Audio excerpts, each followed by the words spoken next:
Teman-teman yang dirahmati Allah Subhanahu wa taala, di ayat kedua surat Al-Ankabut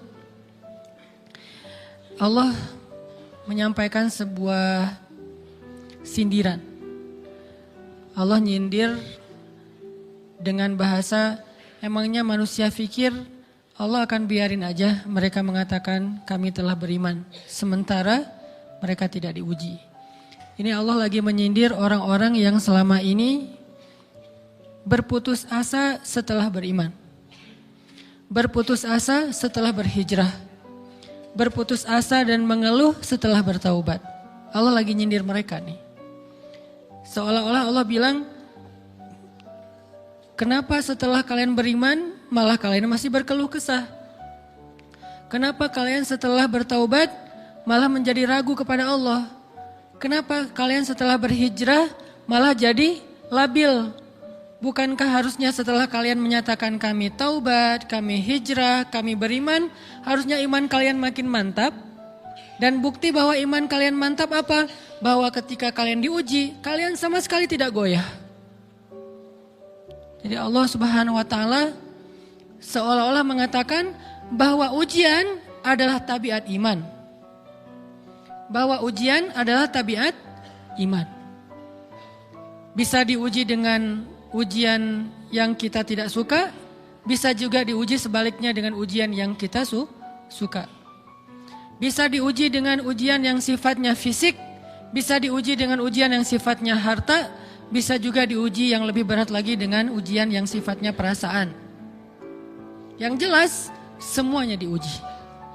Bisa diuji dengan ujian musibah, bisa juga diuji dengan godaan-godaan dari syaitan yang melalui hawa nafsu kita.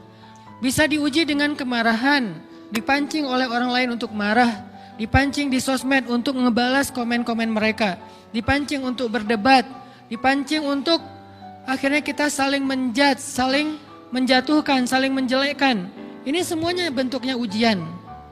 Makanya Allah Subhanahu wa taala mengatakan di pembukaan surat Al-Ankabut, kalau ujian itu adalah tabiat iman. Ujian dan keimanan itu nggak bisa dipisahkan. Apa hubungan antara iman dengan sabar? Sehingga Allah Subhanahu wa taala menilai keimanan seseorang itu dengan cara mengujinya. Apa hubungan antara iman dengan sabar? Ternyata ciri yang paling jelas orang yang imannya baik adalah sabarnya. Makin baik imannya, harusnya makin kuat kesabarannya. Jadi orang yang paling beriman itu tidak dilihat dari wawasan agamanya. Itu lebih kepada orang yang berwawasan luas, yang ilmunya banyak. Tapi belum tentu orang yang wawasannya luas adalah orang yang paling baik imannya, belum tentu. Bukankah iblis itu wawasannya luas? Dia mengerti banyak hal yang bahkan kita gak ngerti. Iblis ngerti tentang dunia di langit. Iblis mengerti tentang alam yang ada di surga, alam yang ada di akhirat. Iblis tahu, bahkan udah masuk surga. Jadi ilmu iblis lebih banyak daripada kita sekarang. Tapi kenapa iblis malah tidak sebanding antara ilmunya, wawasannya dengan ketakwaan dan kesolehannya? Karena iblis tidak sabar dengan sebuah ujian. Ujian iblis apa? Eksis. Itu ujiannya iblis. Dia udah lama eksis, followersnya banyak. Setiap dia posting, orang berlomba-lomba jadi first like. Setiap dia posting, di repost rame-rame. Di YouTube viral. Channelnya tuh paling banyak subscribersnya. Iblis. Coba cari nanti di YouTube iblis. Ada nggak channel? Itu udah viral banget loh. Eksis banget. Tiba-tiba datang pendatang baru. Muncul pendatang baru. Pendatang baru ini tiba-tiba melejit. Followersnya langsung nambah. Kejar-kejaran akhirnya disalib. Pas lagi kayak gitu dia nggak kuat dengan ujian nama besar, ujian eksistensi, ujian popularitas, ujian siapa yang lebih dihargai, ujian-ujian kayak gitu. Sama kayak kita kadang-kadang ngerasa udah banyak jasa dalam sebuah organisasi, udah banyak jasa dalam sebuah komunitas, udah banyak jasa dalam sebuah masjid, sekolah, organisasi, teman-teman. Kita yang paling sering berkorban. Tapi ternyata yang eksis, yang masuk media, yang masuk TV justru orang lain. Itu kan ujian ya. Nah ini nih yang kadang-kadang ujian namanya zulzilu, diguncang perasaannya. Bukan diuji dengan fisik, kadang-kadang ujian sakit, capek, lelah, buat kita bisa kita lalui tuh dalam sebuah organisasi nih. Kita lagi bikin kegiatan sosial, baksos. Di sekolah, dengan OSIS-nya, dengan ROHIS-nya, di kampus, dengan BEM-nya, dengan LDK-nya, kita bikin acara baksos. Kan effortnya lumayan ya. Kita begadang untuk meeting, kita survei lapangan, kita kerja malah tidur sehari cuma 1,5 jam, 2 jam. Fisik kita lelah, fisik kita capek, kadang sampai sakit. Sampai dirawat di rumah sakit gara-gara kena misalnya tipes gitu, gara-gara kita habis-habisan bekerja, itu buat kita gak masalah. Ujian fisik kita lalui. Dan besok mau ngadain lagi, kita yang paling semangat dan aktif. Gak masalah capek juga. Gak masalah juga kita lelah. Gak masalah kurang tidur. Gak masalah berjalan jauh. Gak masalah. Satu, ujian harta. Kita yang justru nombokin. Kita yang nalangin dulu modal-modal untuk kegiatan-kegiatan tersebut. Kalau ternyata gak tercover dananya, akhirnya gak bisa dibalikin talangan kita. Gak apa-apa, kita ikhlas. Kita berkorban dengan harta kita. Butuh apa? Saya bayarin. Butuh apa?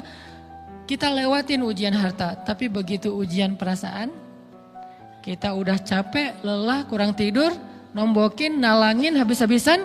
Ternyata teman kita yang jadi ketua panitia ada kadang cuman masalah itu doang. Atau dia yang jadi PR-nya. Yang namanya PR ketika diliput oleh media kan dia yang muncul mukanya kan. Akhirnya diundang oleh misalnya hitam putih lah atau apalah. Kok dia yang muncul di sana? Atau diundang berdua, tapi sampai di sana dia yang banyak ngomong, kita diam aja. Pulang-pulang pundung. Begitu besok mau ngadain lagi, udah gak mau terlibat. Left group.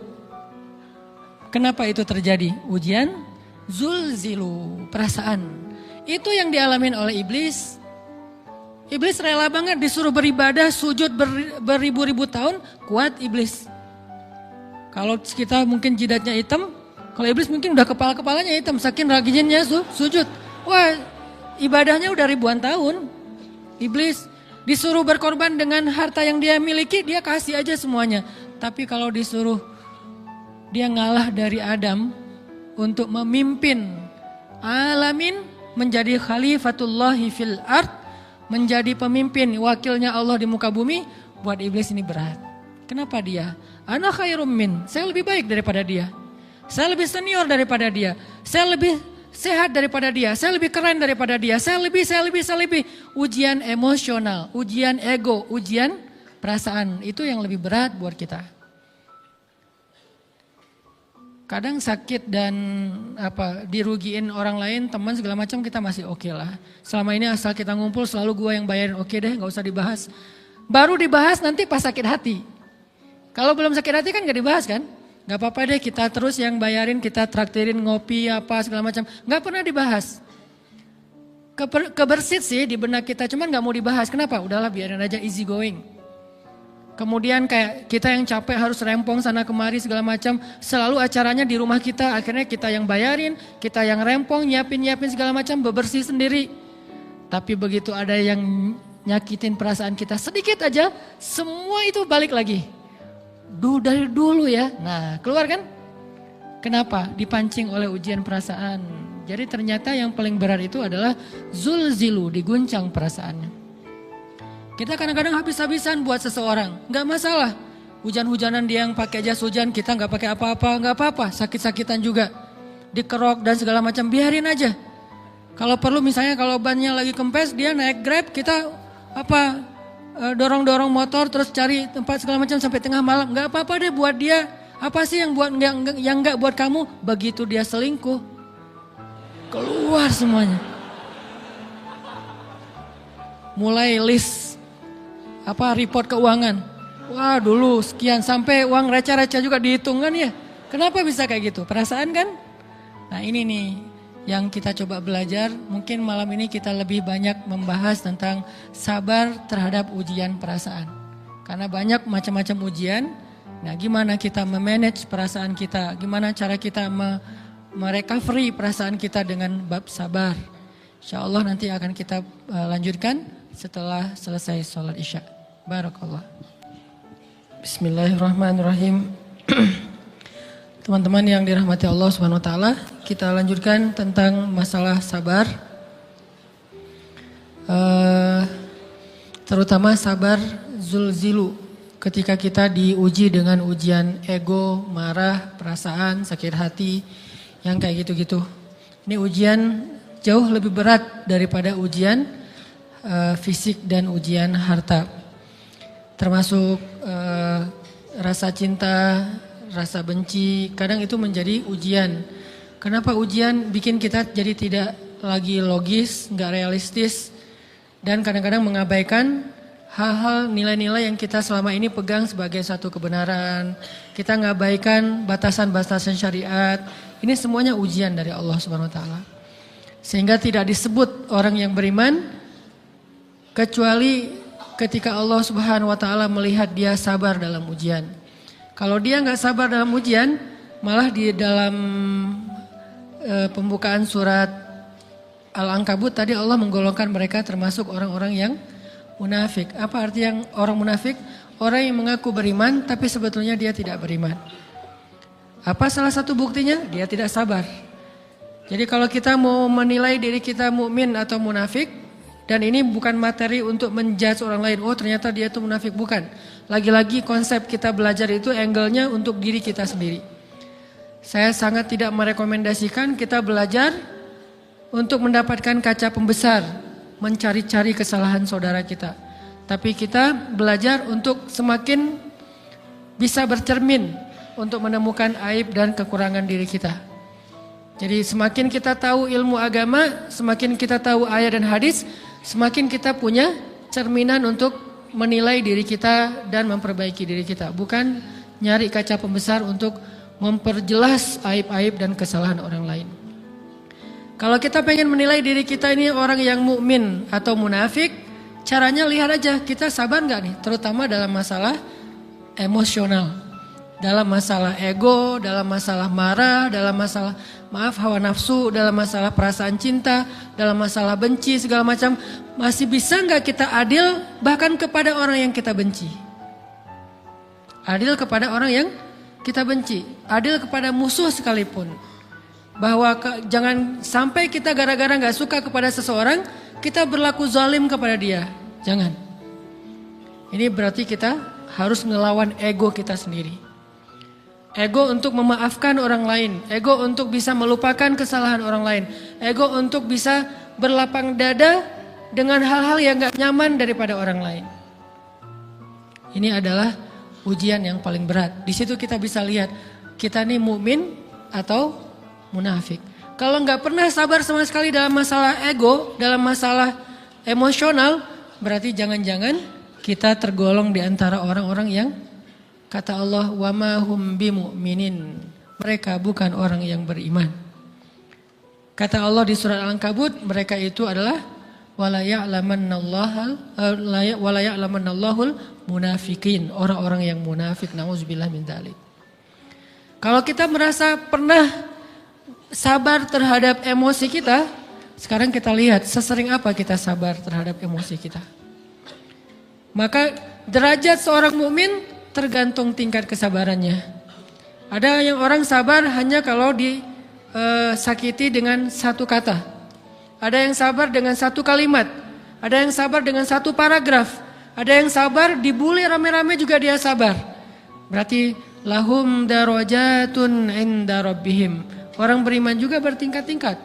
Dan tingkatan itu tergantung tingkat kesabaran kita dalam menghadapi ujian. Salah satunya ujian emosional kita, perasaan kita. Sehingga teman-teman yang dirahmati Allah SWT, salah satu program kita untuk terus mengembangkan diri, program untuk tumbuh, program untuk memperbaiki diri kita di hadapan Allah itu adalah coba kita program dalam sehari aja, terus kita nilai berapa kali kita berhasil ngelewatin ujian emosional. Bukan cuma marah, termasuk cinta, benci, tersinggung, sakit hati, kayak gitu-gitu. Berapa kali kita berhasil melewati itu dalam sehari? Gak usah seminggu, sehari aja. Di jalan, sama temen, di grup WA, di IG, di Twitter, di mana gitu. Coba kita lihat berapa kali kita bisa menahan diri kita dan bersabar. Bukan berarti tidak respon ya, bukan berarti pasif. Kita bisa merespon tapi dengan cara yang elegan.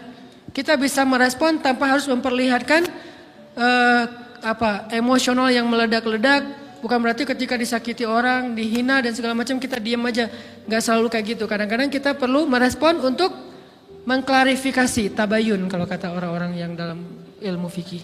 Kita harus tabayun. Tapi tabayun dengan marah itu beda. Tabayun dengan mencela itu beda. Sehingga kita mencoba menahan diri berpikir, aduh capek kalau gitu. Tapi kan ini bagian dari pembelajaran. Makin terbiasa kayak gitu, terbiasa elegan, maka otomatis jadi nggak terlalu repot lagi. Kan awal-awal bersikap pengen yang bijaksana, yang elegan, yang dewasa, itu kan kadang-kadang harus diusahain ya. Karena belum mengkarakter, harus mikir dulu gimana ya sikap yang paling dewasa, gimana ya sikap yang paling bijaksana, gimana ya sikap yang paling wise, gimana ya sikap yang paling elegan, masih mikir. Tapi setelah berkali-kali kita latihan, lama-lama itu menjadi spontanitas kita. Dan kalau udah bisa kayak gitu, insya Allah kita sudah mulai meniru nih akhlak Nabi Muhammad SAW. Ini ujian perasaan banget. Kalau tadi saya ngasih contoh diselingkuhin itu sebetulnya cuman bercanda ya. Karena diselingkuhin ini pastinya bukan ujian, tapi musibah. Pengkhianatan ya, tidak ada tempat. Gimana kita ngelawan perasaan kita kalau lagi kayak gitu? Gimana kita ngelawan perasaan kita kalau lagi diuji? Gimana cara kita bersabar? Karena iman dan sabar itu bisa dibilang satu paket. Gak disebut orang beriman kalau gak sabar. Dan insya Allah orang yang sabar itu adalah ciri-ciri orang beriman. Gak mungkin disebut orang beriman kalau gak sabar. Kita pikir memang iman itu hanya ucapan. Kalau iman itu cuma ucapan, inna sholati wa nusuki wa mahyaya wa mamati lillahi rabbil alamin, gampang. Kalau iman itu cuma ucapan, hasbiyallah wa ni'mal wakil, gampang. Kalau iman itu cuma ucapan, la haula wa la quwata illa billah, gampang. Kalau iman itu cuma ucapan, iyyaka na'budu wa iyyaka nasta'in, gampang. Tapi Allah mengatakan, wa ma hum bimu'minin. Ahasiban nasu ayyutraku ayyakulu amanna wa hum la yuftanun. Emangnya cukup dengan hanya mengatakan kami telah beriman lalu tidak diuji? Ternyata iman adalah sabar dalam ujian. Jadi enggak mungkin orang disebut beriman sementara dia tidak sabar, sementara dia emosional, sementara dia temperamen, sementara dia orangnya meledak-ledak, sementara dia orangnya mengeluh, sementara dia orangnya berputus asa. Enggak mungkin. Karena ulama mengatakan la tayasu. La tayasu, jangan berputus asa. Fa innal ya's laisa min akhlaqil muslim atau mukmin. Karena sesungguhnya keputusasaan bukan di antara akhlak orang yang beriman. Orang yang beriman itu tidak pernah berputus asa. Serumit apapun masalah kita, kalau kita punya yakin sama Allah bahwa Allah ala kulli syai'in qadir, maka kita pasti akan punya harapan. Kalau kita yakin bahwa Allahu Akbar, sebesar apapun masalah kita, Allah lebih besar daripada masalah kita kan? Bukankah kita mendengar Allahu Akbar, Allahu Akbar. Ada gitu yang lebih besar daripada Allah? Harusnya kita tidak pernah berdoa kepada Allah sambil mengatakan, ya Allah saya punya masalah besar. Itu sama aja dengan kita ngeledekin Allah. Sama aja kayak kita datang ke teman kita bilang gini, saya mau pinjam duit. Enggak akan banyak kok, saya tahu kamu kalau kebanyakan kamu enggak akan sanggup. Kan enggak mungkin kita ngomong gitu kan ya. Saya lagi banyak hutang nih. Saya mau minta tolong sama kamu. Insya Allah saya enggak akan minta seutuhnya. Saya tahu kamu juga kurang duitnya. Saya minta dikit-dikit aja lah. Kan enggak gitu kan cara kita minta tolong. Sama aja kita doa, ya Allah saya punya masalah besar. Ngomong ke Allah punya masalah besar. Kalau kita ngomong ke manusia kayak gitu wajar. Tapi ke Allah, ya Allah saya punya masalah kecil nih. Apa? Ada hutang sedikit, berapa? 100 M. Allah kan ghaniyun, maha kaya. Jadi jangan pernah mengatakan 100 M itu besar di hadapan Allah. Kita ngeremehin Allah banget. Bukankah Allah maha kaya? Jangan pernah mengatakan bahwa musibah kita, ditinggalkan orang yang kita cintai, dibully seluruh dunia, itu besar di hadapan Allah. Bukankah Allah cukup buat kamu, kata kamu? Inna sholati wa nusuki wa mahyaya hasbiyallahu ni'mal wakil. Jadi Allahu Akbar. Sehingga kalau kita berdoa, ya Allah saya punya sedikit masalah. Bukankah Umar pernah mengatakan, ya nafsi, idza dhaqat alaikid dunya, fala taquli ya rabbi indi hammun kabir, faquli ya hammun indi rabbun kabir. Wahai jiwaku, kalau kamu merasakan kesempitan, kegalauan, bingung, sakit, jangan pernah kamu mengatakan ya Rabbi saya punya masalah besar. Tapi katakanlah wahai masalah saya punya Rabb yang maha besar.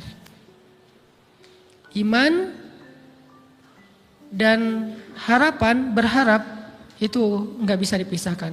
Iman dan sabar itu nggak bisa dipisahkan. Iman dan berserah diri atau menyerahkan urusannya, tawakul atau kita nyebutnya tawakal, nggak bisa dipisahkan. Bagaimana kita mau menyebut diri kita mukmin sementara kita nggak sabar ketika diuji dengan perasaan? Alhamdulillah kalau kita selama ini masih bersabar dengan ujian fisik. Ujian fisik yang setiap hari kita alamin apa? Lelah, capek, pulang kerja, pulang sekolah, pulang dari kampus, ngaji. Capek kan? Belum lagi macet-macetan, belum mandi pula. Dari tadi pagi, dari semalam kurang tidur, dan segala macam. Lelah, capek, ngantuk. Kadang-kadang sampai drop kesehatan kita. Kita bisa lalui itu, gak apa-apa, capek-capek juga. Yang penting saya pengen belajar. Jalan nih jauh-jauh, ada yang dari Sumedang, ada yang dari Lembang, ada yang dari Banjaran, dari mana-mana datang pengen ngaji. Jarak jauh gak apa-apa, macet gak apa-apa, lelah gak apa-apa, habis duit gak masalah. Tapi sampai di sini kesenggol dikit aja sama teman kita, dalam ucapan mungkin, dalam ekspresi kadang-kadang kita senyumin gak dibalas senyum, atau mungkin hal-hal sepele. Itu bikin seolah-olah amal kita yang udah habis-habisan tadi jadi berkurang sampai habis pahalanya. Ujian perasaan. Kadang-kadang datang ke sini nggak ada rasa tidak nyaman sedikit mungkin dengan teman kita atau dengan orang yang di sebelah kita. Akhirnya kita merasa tersinggung. Akhirnya kayak jadi berlebih-lebihan. Di tangga, di pintu, pas keluar, di tempat wudhu, di mana. Hal sepele sebetulnya, tapi mengganggunya bukan fisik kita. Yang terganggu bukan harta kita, tapi yang terganggu perasaan kita nih, rasa nyaman kita yang terganggu. Seolah-olah hilang semuanya. Jadi gak berarti, ini namanya ujian teman-teman. Mudah-mudahan kita bisa istiqomah dalam masalah perasaan ini.